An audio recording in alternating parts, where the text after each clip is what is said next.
Buddhism is an ancient tradition with answers to life's biggest questions today. Why do we suffer? How do we relate to other beings?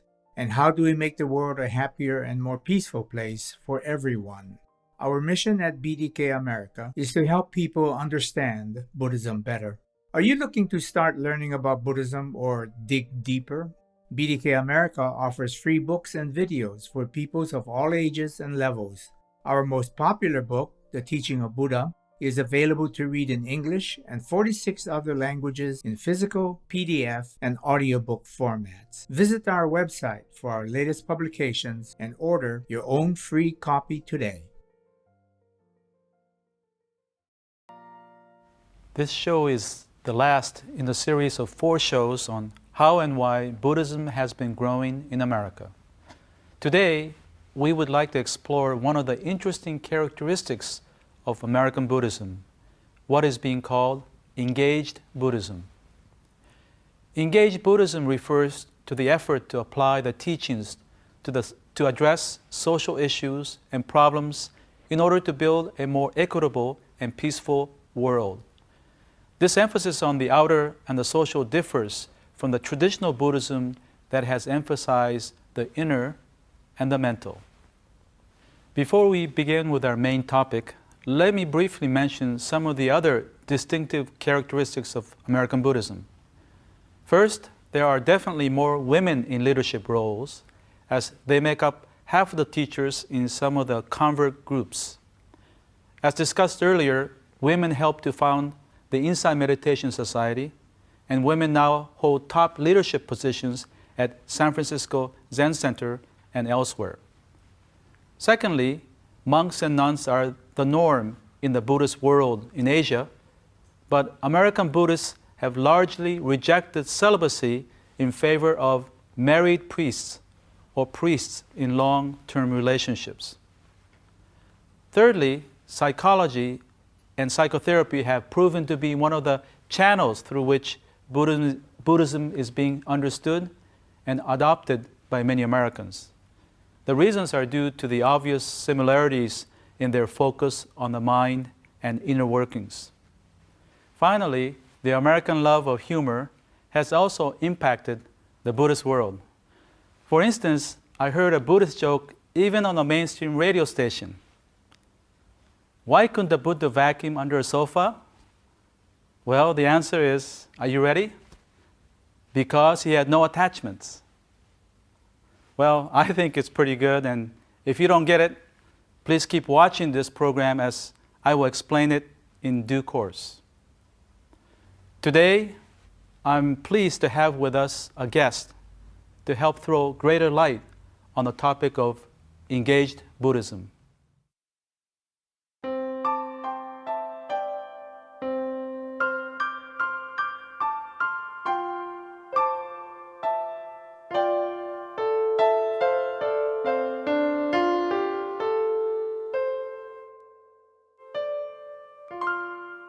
Our guest is Professor David Loy, who has written extensively and lectured worldwide on Buddhist philosophy, especially as they apply to social issues of the day. David, thank you for joining us. Thank you, Ken. It's my pleasure to be here. Good. Let me begin by asking a question about how you got started in Buddhism and when. Well, I was part of a large wave of young Americans who became Buddhists in the late 60s and early 70s. I think it was a natural development out of the cultural transformation that occurred then, not only politically, but also spiritually. I think many of us became open to new possibilities. And for me personally, as a philosophy major in college, it wasn't such a big jump from existential philosophy to something like Buddhism, which, as you know, is a very existential religion. It has a lot to say about death, meaning of life, and anxiety, such things. I know you've written a number of books, and I wonder if you can say a few words about some of the books that you've written on, specifically on Engaged Buddhism. Thanks for the plug. You're welcome. There are 2 main books. One of them is historical, and it tries to use Buddhist principles to look at how it was that the history of the West developed in the way that it did. The title of that one is A Buddhist History of the West. It doesn't talk about Buddhism in the West, but it uses Buddhist ideas. I see. Yeah. And the other one is more recent. That one is called The Great Awakening, A Buddhist Social Theory. And that, again, tries to elaborate Buddhist principles into a social understanding. As you know, Buddhism doesn't really have a social theory, but we can extrapolate from the basic Buddhist teachings to look at social issues and social problems, and that's what that book tries to do. I see. Well, on that point about Buddhism lacking social philosophy, that there are some people who claim that Buddhism should not be so concerned with the social, rather it should be focused more on the inner and the mental. How do you respond to that? I think that's a very good question because, of course, many people do think that way. But the really important response is, can we really separate them? Can we separate the personal from the social?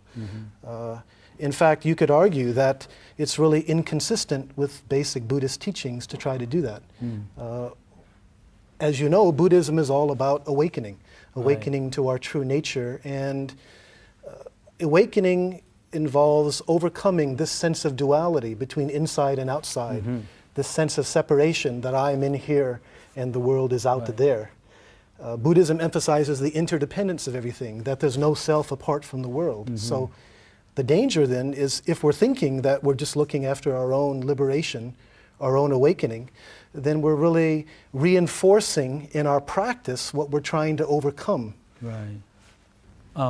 Let me ask you, are there organizations that are specifically dedicated to socially engaged Buddhism? Yes, there are quite a few now. The two that I'm most familiar with are, first, the International Network of Engaged Buddhists, which is based in Bangkok, Thailand. It's primarily an Asian organization, so it has branches in South Asia, Southeast Asia, Japan, Korea, Taiwan. But the main group for Americans is the Buddhist Peace Fellowship, which is based in Berkeley, California. It started about 25 years ago, and it's an umbrella group encompassing all different types of Buddhism. In fact, you don't even have to be a Buddhist to be involved, as long as you're committed to the same basic principles of peace and justice that they're concerned about. Can I ask you more specifically, what are some of the issues? Environment, these. Well, as you can imagine, peace and justice issues are a very important part of their work, especially in the last few years, dealing with things like Afghanistan, Iraq, and terrorism. They've also been very involved with matters working with prison groups. There's a lot of people. There are a lot of Buddhists, for example, now in prisons. We have a very huge prison system in the United States. They do a lot with homelessness and other issues of poverty, and they also try to address other peace and justice issues like gender and racism. So it's really dealing with a large number of issues. In addition to all that, they're trying to develop social analysis from a Buddhist perspective that would help us understand these problems. Fascinating. One of the recent concerns, of course, is the Iraq War, and I know you've written extensively and have spoken widely in different parts of the world. Could we hear a little bit about your thoughts on Iraq? Well, as you can imagine, Buddhism and the Buddha had a great deal to say about issues of peace, nonviolence, and hatred. One of the most interesting and important things he said was that hatred is never ended by hatred. Hatred, the original term is vera, is always ended by non-hatred, often translated as love or compassion. Now, the interesting question for us today is, if that's true personally, and the Buddha said 2,500 years ago that this was an ancient law, if that's true personally, is it also true collectively? Can't we see that operating in Iraq right now? It's a sad thought, but the truth is the United States now is probably more disliked and in many quarters more hated as a result of our very military response to terrorism than we were 3 years ago, before September 11th. It seems to be exemplifying what the Buddha was getting at, that when your response to terrorism is killing terrorists, you can't be surprised that others are springing up out of the network in response to that. David, is there a final point you'd like to make? Buddhism is all about suffering and how to end our suffering. Traditionally, this was understood in a very personal way.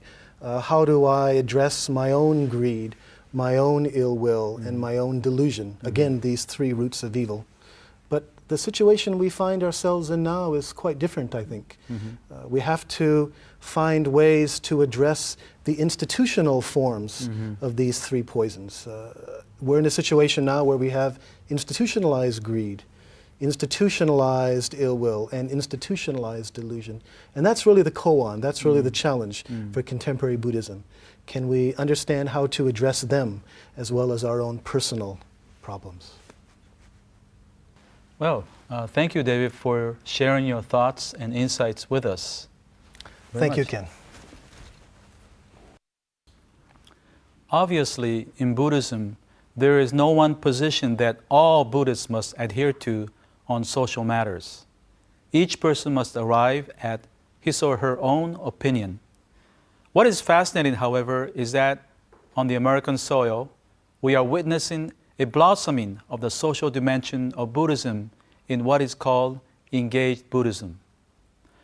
However, this spirit is not an American invention, for it goes to the very heart of Buddhist spirituality, which was expressed in today's opening passage. Because it recognizes the mutual relationship of every being, it accounts for the gratitude that arises from the realization of this interdependency. It produces the volunteer spirit to repay these invisible obligations. In our next series of shows, we will move away from the topic of American Buddhism and take a look back to the beginning of Buddhism in ancient India as we explore the life and the teachings of the Buddha.